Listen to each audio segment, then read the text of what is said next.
अस्सलाम वालेकुम नाजरीन।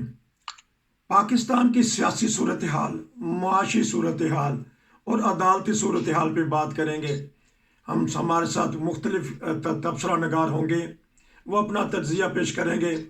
आज जो चाय की प्याली में तूफ़ान उठा है, या यूरोप के वक्त के मुताबिक 12 बजे, जर्मनी के वक्त के मुताबिक 12 बजे जब ये खबर सुनी कि जो जस्टिस हैं अतहर मनल्ला, उन्होंने एक अपना हुक्मनामा जारी किया या अपना नोट्स किया। ये तो बातें पता करेंगे कानूनी। मेरे साथ हैं हाई कोर्ट के एडवोकेट सरदार खिजर महमूद साहब। कानूनी बातें उनसे पता करेंगे कि ये चाय की प्याली में तूफ़ान किस तरह उठा है। जी अस्सलाम वालेकुम। सर ये अच्छा, मैं सवाल कर लूँ कि बात चाय की प्याली मैंने इसलिए की है कि उन्होंने अपने नोट्स में लिखा है, उन्होंने जहाँ टी पी जाती है, चाय पी जाती है, ब्रेक होती है, वहाँ की बातें भी दर्ज कर दी अपने इस सारे जो भी उन्होंने एतराज़ात किए हैं। बताइएगा क्या हो रहा है हमारी अदलिया को, या हमारे जजेस हजरात को, या हमारे सियासतदानों को। देखें, चाय की प्याली में तूफान नहीं है, एक सुनामी है। और जो चल रहा है तो उसमें मुख्तलिफ चीजें जो बीच में आती जा रही हैं और वो तबाही का मौजू बढ़ती जा रही हैं। जो अतर मनल्ला साहब का था, ये जब बेंच बना शुरू में, अतर मनल्ला चीफ जस्टिस अतर मनल्ला उस बेंच का हिस्सा थे। और उन्होंने कहा कि फलां तारीख को जब हम वहां पे चाय पे बैठे हुए तो मैंने बेंच से इनकार नहीं किया था बैठने में, लेकिन उसके बाद जो है वो चीफ साहब ने, मुझे मालूम नहीं मुझे क्यों उससे निकाल दिया। अब ये है कि उनका जो है वो इख्तिलाफी नोट जो है जो दबाया गया था वो आ चुका है। इससे पहले भी अब हमारे नाजरीन जो है उनको ये बताता चलो कि जो उस दिन कहा जा रहा था कि रातों रात जस्टिस फायर ने एक दे दिया है, क्या नाम है, उसने अपनी जजमेंट दे दी सो मोटर एक्शन पे, तो रातों रात कि वो 15 मार्च का था फैसला, और वो जान कुछ के दबाया गया था। और उस 15 मार्च के फैसले के बाद बेंच जो है कॉन्स्टिट्यूट हुआ है। अच्छा, ये भी दिलचस्प बात है कि वो कहा गया है कि जस्टिस फायर साहब ने वो 20 नंबर वाले कुरान पाक के जो अल्फाज के नंबर थे उसमें उन्होंने जजमेंट पास कर दी है। जबकि जो असल जो सो मोटर वाला केस था उसमें भी आपने देखा होगा कि गुलाम मोहम्मद डोगर जो सीपीओ लाहौर था, उसके केस में वो इलेक्शन वाली बात जो चीफ जस्टिस साहब से उन्होंने डाली थी। तो इसलिए इसको चाय के प्याली में तूफान तो नहीं कह सकते हैं, इसको इसलिए कहा गया कि उन्होंने कहा जी वहां जब हम बैठे थे तब भी मैंने किसी उससे इनकारी नहीं की थी बेंच का हिस्सा बनने से। लेकिन मुझे नहीं मालूम कि वो चीफ साहब ने जब अंदाजा हो गया उनको कि ये दो जज जो है ये इसमें मेरे इसको जो सो मोटर एक्शन है इसकी कानूनी हैसियत पे वो हर्फ क्या नाम है उस पर सवाल उठा रहे हैं, तो उन्होंने उन दोनों को निकाल के फिर दूसरे दो आ गए। दूसरे दो आने के बाद फिर दूसरे दो ने जब इख्तिलाफ किया तो फिर वो चेंज जाए कि वो फुल कोर्ट तरफ जाते उन्होंने उसी बेंच को लेके चलना ही अपने जो 2-3 जज थे उनके लेके चलने का। लेकिन देखें आज हुकूमत ने ऑफिशियली जो है वो उससे मुस्तफी होने का भी मुतालबा कर दिया है। जो करारदादें आई हैं, करारदादों की कोई बड़ी हैसियत नहीं होगी क्योंकि अदालत के जो फैसले होते हैं उन पे करारदादों पे कोई फर्क नहीं पड़ रहा होता। लेकिन ये बात सच है कि अब ये कंफर्म हो गया है कि ये जो कहा गया है उसमें भी कॉन्ट्राडिक्शन। देखिए आपने असेंबली दोनों एक टाइम पे टूटी है, तो चीफ साहब ने पंजाब में तो इलेक्शन का ऐलान करवा दिया, लेकिन केपीके को छोड़ दिया। 90 दिन की जो रेट लगाई जा रही थी वो भी उन्होंने खुद ही उसको बाईपास कर दिया। अब मामला ये है कि अब ये कंफर्म होता जाएगा फैसला जो 3-4 का था, बल्कि 3-2 का नहीं 4-3 का था, अब 4-3 का है, तो उस फैसले की कानूनी हैसियत जो है उसमें सवाल उठेंगे। अगर चीफ साहब ने किसी जगह पे वायलेट किया हो तो यकीनन उनको जवाब देना पड़ेगा। और हुकूमत जो है जो यहाँ बात आप कहें कि जो मुर्दा तंग था और दीवार के साथ लगी हुकूमत थी जिसके पास कुछ कहने को कुछ नहीं था, जिसको डिलीवर करने का कुछ नहीं था, जो आवाम का सामना करने के काबिल नहीं थी, उसको चीफ साहब ने इतना वाद दे दिया है कि वो अब खुल के वो खेल रहे हैं। कभी तारीख़ पाकिस्तान में ये हुआ कि किसी चीफ जस्टिस से जोर बाजू पे इस्तीफ़ा लिया गया हो? इफ्तिखार चौधरी का हमने देखा है कि एक डिक्टेटर ने ये कोशिश की थी, वो भी मंजूर नहीं हुई। तो क्या देख रहे हैं कि इस्तीफ़ा दे देंगे, ये हथियार फेंक देंगे? क्योंकि सुप्रीम कोर्ट के वो काजी हैं, सबसे ऊपर हैं, वो कैप्टन है। सिस्टम में एक बड़ी टेक्निकल बात ये है कि पाकिस्तान में हम कहा जाता है कि वकील बड़ा मजबूत होता है, जज बड़ा मजबूत होता है। ये बड़ी तल्ख हकीकत है कि ये जितने बाजार मजबूत होते हैं ये इतने ही कमजोर भी होते हैं। जब इनकी तरफ अगली उठ जाए या इनकी तरफ ऐसी बात आ जाए कि जो इन्होंने कई कानून से इन्होंने नाराज किया हुआ है, तो ये फिर ऐसा होता है कि ये सामना नहीं कर सक रहे होते, क्योंकि ये बहुत ऊंची जगह बैठे होते हैं और ऊंची जगह से जब बैठ के होते हैं तो फिर ऊंची जगह पे जब अगली उठती है तो दुनिया अगली की तरफ देख रही होती है और उसी ऊंची जगह की तरफ देख रहे हैं। इसलिए जो इफ्तार चौधरी वाला मामला वो बिल्कुल अलग मामला था। अगर नाजरीन की दिलचस्पी के लिए बता देता हूँ कि जब इनकी मीटिंग हुई सीजी की और चीफ आर्मी स्टाफ की मीटिंग हुई थी, तो वहां जब इनके दरमियान कलामी हुई तो परवेज शरफ साहब जनरल क्यानी को कह के गए थे कि उसको कहो इस्तीफा दे, इस्तीफा ले इसे, और उसके बाद ये मामला तुम देखो।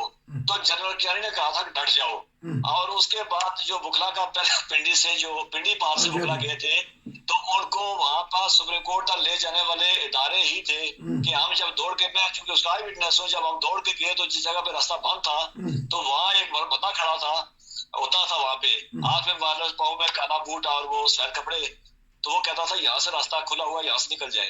यानी वो जिस तरह वो बकरियों को जो घेर के ले जाया जाता है इस तरह ले जाया गया था और वो उसमें इदारे ही मुलव्वस थे। अब जहां तक यहाँ तक है, यहाँ मेरे ख्याल में चीफ साहब के पास ऑप्शन कम रह गए हैं, और उसके बाद चूंकि चीफ साहब बेसिकली वो हाथ से बाहर निकल खेले हैं, और जब हाथ से बाहर निकल खेले तो बाज का ये होता है कि छक्का ना लगे तो विकेट आउट हो जाती है। आपका बहुत शुक्रिया कि आपने बड़े ही प्यारे अंदाज में कहा कि हमारे करीज छोड़ बैठे थे हमारे चीफ जो है सुप्रीम कोर्ट के। बहरहाल मैं कोशिश करूंगा कि आपसे मज़ीद मालूमात लेता रहूं, क्योंकि हमने मुख्तलिफ तबसरा नगारों से तबसरा लेना होता है। तो आपने ये कहा कि चीफ साहब खुल के खेल रहे थे, अगर छक्का नहीं लगा तो स्टंप आउट हो जाएंगे। देखते हैं कि पाकिस्तान के हालात किस करवट बदलते हैं, फिर मिलेंगे। शुक्रिया आपका। स्वीडन अब्दुल कयूम साहब बताएंगे कि पाकिस्तान में जो ये अदल बदल रहे हैं हालात, इस बारे में बताइएगा। जी बताएं।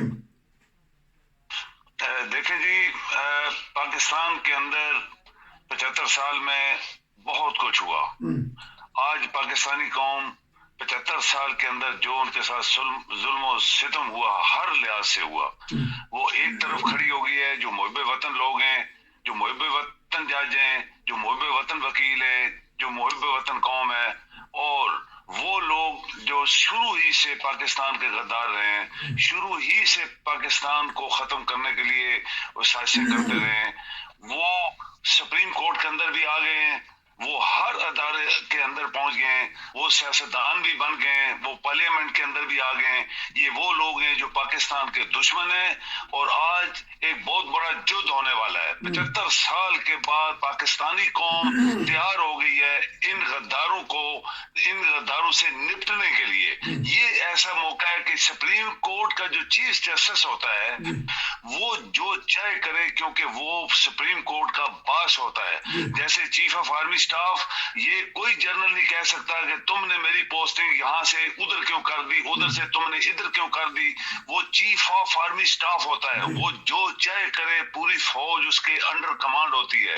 चीफ जस्टिस भी chief of the supreme court होता है, वो जो चाहे करे, जिस जज को किधर रखे, किधर मटाए, किधर बुलाए, क्या काम देगा उसको, उसके खिलाफ अगर कोई जज बोलता है, आप ये देखें कि अगर कोई major general, lieutenant general, chief of army staff के बोलता है तो उसको उसी वक्त डिसमिस कर दिया जाता है। इसी तरह चीफ जस्टिस के खिलाफ अगर कोई जज जो बहुत पीछे तरीके से पाल पला के भेजे जाते हैं अंदर, आज वो साजिशें कर रहे हैं चीफ जस्टिस के खिलाफ। मेरे ख्याल में चीफ जस्टिस को, इन ऐसे जजेस को सुप्रीम कोर्ट से इमीडिएटली निकाल देना चाहिए, क्योंकि ये पाकिस्तान के खिलाफ साजिश है। Chief of the supreme court वो सब आइन का सबसे बड़ा पहरेदार होता है। आज जिस हालत में हम पहुंच गए हैं, उस हालत का एक रिजल्ट है कि सख्त तरीन एक्शन दिया जाए, और तमाम जजेस जो दूसरे लोगों के पार्टियों से, सियासत से और इधर उधर से जज बन के फिर सुप्रीम कोर्ट तक पहुंच गए, और आज सुप्रीम कोर्ट के खिलाफ कहते हैं उसको तुम रिजाइन करो। ये इतना बड़ा वाकया है। जैसे मैंने आपको आर्मी के एक चीफ ऑफ आर्मी स्टाफ की मिसाल दी है कि कोई लेफ्टिनेंट जनरल या मेजर जनरल एक चीफ ऑफ आर्मी स्टाफ बोले तुम रिजाइन करो, इनका अभी चीफ जस्टिस फौरन इमीडिएटली ऐसे तमाम ब्लैक शीप्स जो उसके अंदर दफ्तर में आ गए हैं उनको वहां से उठा के बाहर करे। तो क्या देखते हैं आने वाले दिनों में? क्या बड़ा बेंच बनेगा, फुल बेंच बनेगा, या हथियार फेंक देंगे जो हमारे सुप्रीम कोर्ट के चीफ हैं?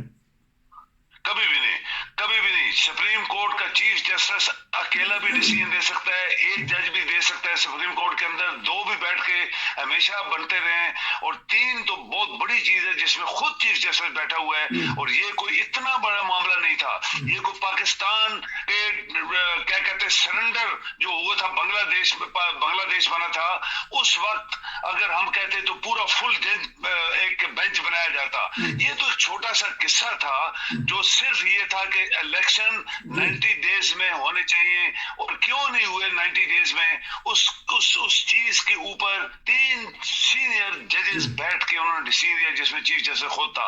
ये तमाम लोग जो आज डिमांड कर रहे हैं कि फुल बेंच बने, ये दयानतदारी की बात है, ये पाकिस्तानी कौम के खिलाफ बहुत बड़ी साजिश है, ये पाकिस्तान के खिलाफ साजिश है, और ये वो तमाम गद्दार जो 75 साल से इस मुल्क जिन सांपों को दूध पिलाता रहे, आज वो सांप इसी मुल्क को काटने के लिए तैयार हो गए। लेकिन आप याद रखें कि चीफ जस्टिस की बड़ी पावर होती है, और अभी पाकिस्तानियों को, पाकिस्तान के वकाला को, पाकिस्तान के दयानतदार वफादार लोगों को इन तमाम गद्दारों से एक बहुत बड़ी जंग करनी पड़ेगी, तब आपको आजादी मिलेगी, वरना ये पाकिस्तान को खा जाएंगे। ये पाकिस्तान को ऑलरेडी खा चुके हैं।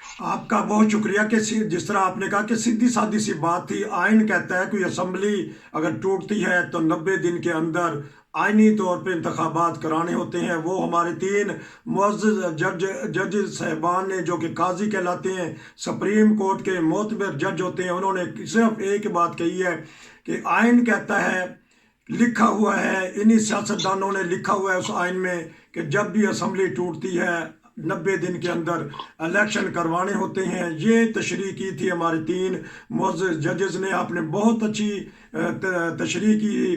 तो अल्लाह करे कि हमारे समझ जाए सियासतदान, हमारे जजेस, हमारे शुरफा, हमारे इस्टेब्लिशमेंट, आपकी बात उन तक पहुँचे। आपका बहुत शुक्रिया। फिर मिलेंगे इनसे। जर्मनी से हैं अमार मेरे साथ। मैं उनसे पता करूँगा कि जो अदलिया में आपस में घुमसान की लड़ाई शुरू हो रही है या शुरू हो चुकी है या शुरू अभी होगी, बताएंगे आगाज, दरमियान, अंजाम, इसके बारे में बताइएगा कुछ। बात ये है कि जो अभी अतर मिनल्ला साहब का फैसला आया है, तो वो तो शुरू से ही कह रहे हैं कि ये चीफ जस्टिस चोर है। अच्छा। ये चीफ जस्टिस बददियानत है। अच्छा। ये सियासी पार्टी का हिस्सा है। अगर आप उस फैसले को गौर से पढ़ें और हामिद मीर का तजिया सुन लें तो आपको वाज़ेह नजर आ जाएगा। और वहां की अब सियासत के अंदर सियासी भी और सहाफत के अंदर भी ये शोर उठ गया है कि चीफ जस्टिस इस्तीफा दे। अच्छा। और इसका नुकसान क्या होगा? बदनामी तो आ गई हो रही है। ये तो सरासर एक ऐसा बन गया मामला कि ये असल में सुप्रीम कोर्ट ही सारा कुछ करवा रही है। अच्छा। ये वो तो मुंसिफ अब रहे ही नहीं है। तो नहीं तो अगर वो सुप्रीम कोर्ट के चीफ हैं, कैप्टन हैं, वो जो चाहे करें, उन्हें सो मोटो लेने का उनका अख्तियार है। आइन ने ये नहीं हो सकता। जब सो मोटो के दरखास्त पे ही 4 वो हो गया था, फैसला हो गया था। अच्छा। मुस्तरद कर दी, तो फैसला वो अतर मिनल्ला लिख रहा है। तो अख्तियार तो फिर भी कैप्टन का ही होता है ना, कि मशवरा हर कोई दे सकता है। इसने फिर भी मिसकंडक्ट किया। मेरा सवाल सुन ले कि ठीक है, मशवरा दिया लोगों ने, लेकिन अख्तियार तो फिर चीफ का है कि उन्होंने क्या रास्ता अख्तियार करना है। देखो, यहाँ पे जब बेंच तश्कील दे दिया जाता है तो वो अख्तियार वहां पे खत्म हो गया। अच्छा। वो तो फिर बेंच सुनेगा। अच्छा। तो जब बेंच ही वो फैसला दे रहा है, दरखास्त मुस्तरद कर रहा है कि ये आपका नोटिस बनता ही नहीं है। ठीक। और वो जो लड़ाई थी सियासत की, वो कह रहा है अब अतर मिनल्ला की ये सुप्रीम कोर्ट के गले में इसने खुद डाली है। नहीं, अच्छा, ये एक सवाल का जवाब देना कि आईनी तौर पे जब असेंबली तोड़ी जाती है 90 दिन के अंदर अंदर इंतखाबात कराने हैं। चले, अगर 3 रुकनी बेंच ने कह ही दिया है तो कौन सा गैर आईनी काम किया है? पहली बात तो ये है कि ये जैसे अतर मिनल्ला साहब ने फरमाया था कि पहले देखना पड़ेगा कि ये असेंबली किस नीयत पे टूटी है। अच्छा। अगर याद हो तो जफरुल्लाह जमाली ने असेंबली बलूचिस्तान तोड़ी थी और हाई कोर्ट ने बहाल कर दी थी। उसने कहा आपकी नीयत आपके हिस्सा नहीं चलेगा। ये असेंबली टूटना ना टूटना पहले तो ये देखना पड़ेगा। अच्छा। कि ये इस चीज की इजाजत भी देता है इनके नहीं देता। फिर आपको याद हो कि मंजूर वट्टू ने असेंबली तोड़ी थी और हाई कोर्ट ने बहाल कर दी थी। तो ये असल चीज है, तो वो सारी पीछे से जाके देखनी पड़ेंगी ना। तो नहीं तो इनको तो फिर पहले ही सोचना चाहिए था, इतने कदम आगे बढ़ गए हैं। यही बात तो अतर मिनल्ला ने शुरू में उठाई थी। असल में तो आपको ये देखना पड़ेगा कि ये असेंबली जो टूटी है ये टूटी भी दुरुस्त है कि नहीं। अच्छा। और वो शुरू से यही कह रहे हैं कि ये इमरान खान आईन शिकन है। हम किसी चले पार्टी का नाम नहीं लेते, इस वक्त तो लड़ाई और जंग और जदल हो रहा है, युद्ध हो रहा है आपस में। हम नहीं नाम ले रहे, देखो हम नाम नहीं ले रहे, ये अतर मिनल्ला का फैसला नाम ले रहा है। तो इसका फिर अंजाम क्या होगा कि आप एक इस्लामी मुल्क के काजी के ऊपर इतना बड़ा इल्जाम लगा रहे हैं सारे सियासतदान के इस्तीफा दे दें। इस तरह तो कोई भी उठेगा तो कहेगा कि जी आप इस्तीफा दें। अगर देखें ना जी, बात ये है कि जब भी कोई सियासत पे फैसला होगा मुनसिफ नहीं बनेंगे, सियासी फैसले करेंगे तो फिर ये इल्जामात भी लगेंगे और इसको अब रिजाइन भी करना पड़ेगा। अच्छा, हालांकि 1 महीना रह गया है कि बाइज्जत तौर पे इन्होंने रिटायरमेंट होना था, 1 या 2 महीने, तो आप समझते हैं कि इनको इस्तीफा दे देना चाहिए या जो बिल्कुल अच्छा बिल्कुल दे देना चाहिए और वो जो 2 जज हैं उनको भी रिजाइन कर जाना चाहिए। तो फिर क्या बनेगा? जस्टिस इजाजुल हसन और मुज़हिर अली नकवी, उन दोनों को भी साथ ही रिजाइन करना चाहिए। ये तो फिर नया पंडोरा बॉक्स खोल गया। फिर क्या बनेगा? फिर कौन बनेगा चीफ सुप्रीम कोर्ट के? तो ये अगर आपको याद हो तो हम तो कहते हैं कि ये आईन ही इस मुल्क को खा जाएगा। अच्छा। ये जिस तरीके से ये फैसले कर रहे हैं, अगर इन्होंने इसको दुरुस्त ना किया तो ये आईन ही इस मुल्क को खा जाएगा। और आज 3 दिन से आप जो कौमी असम्बली के अंदर तकरीरें सुन रहे हैं जी, तो वो कौन से अल्फाज हैं जो इनके लिए इस्तेमाल नहीं कर रहे? जी जी जी। इनके पल्ले वो जैसे पंजाबी में कहते हैं ना, तेरे पल्ले रिया की है। अच्छा। इन्होंने पल्ले तो कोई शे छड़ी ही नहीं है कौमी असम्बली ने। तो रेफरी क्या कर रहे हैं? रेफरी की आज मुलाकात भी हुई है, क्या सोचेंगे? पहले तो आके रेफरियों को अब अगर घसीट के ये खुद उसकी सियासत में ला रहे हैं तो इसका नुकसान तो फिर ये नुकसान एक और उठाएंगे। अच्छा। वो हुकूमत लाए या सुप्रीम कोर्ट लाए। तो नून लीग के मुर्दा घोड़े में जान पड़ गई है इसके, ये सुप्रीम कोर्ट ने डाल दी है। बिल्कुल जान पड़ गई है, उनकी बयानिया में जान पड़ गई है। और ये अब इसके असरात अवाम में जाके देखेंगे कि होगा क्या। अब जैसे वो किसी जमाने में फौज के मुतल्लिक को बात करना आसान नहीं था और फिर रेडियो पे भी बात होती थी, मुझे एक जूते मुरम्मत करने वाला भी बात करता था। अब चीफ जस्टिस साहब के मुतालिक जूता मुरम्मत करने वाला भी कहेगा कि ये चोर है, ये बददियानत है। बहरहाल बहुत बड़ा इल्जाम लगा दिया है हमारे सियासतदानों ने, हमारे सुप्रीम कोर्ट के जो चीफ हैं उसके ऊपर। बहरहाल आगे ही बदनाम बड़ा है तो कोई और ही ना कोई काम खराब हो जाए। दूसरी जी बताइएगा। ये बात ये है कि मैं तो आपको वो शुरू से कल भी आपको यही कहा था कि ये जो मामलात हैं सियासत के, इनको कहना था कि सियासत में जाके अभी किस सुप्रीम कोर्ट का ये हुक्म होना चाहिए कि जाके कि आप पंचायती फैसले कर लें। ये पंचायती फैसले ना करवाते, ये शुरू से अगर आप 63A का जो फैसला था, मसलन अगर मैं आपके घर में जाता ही नहीं हूँ चोरी करने के लिए, अगर मुझे सजा दिलवा दें, अच्छा, तो कैसा ये क्या होगा? ये इस फैसले का नतीजा क्या होगा? जो वो 25 अरकान जो इन्होंने वोट भी नहीं गिनती किए थे और उनको नाअहल भी करार दिया था पंजाब असेंबली वालों का हमजा की हुकूमत खत्म करने के लिए, तो ये वहां से कहानी शुरू होती है। तो आने वाले कितने दिन देख रहे हैं कि खतरनाक तरीन दिन है हमारे इंसाफ के इदारे के लिए? ये अगला हफ्ता तो ऐसे ही है कि अब गया या अभी गया। अच्छा, अब गया तो कब गया? निकालता है या नहीं निकालता। बहरहाल ये थे हमारे अमार साहब जर्मनी से, जो आज की खबर है उसके ऊपर तबसरा कर रहे थे। आपका बहुत शुक्रिया जी।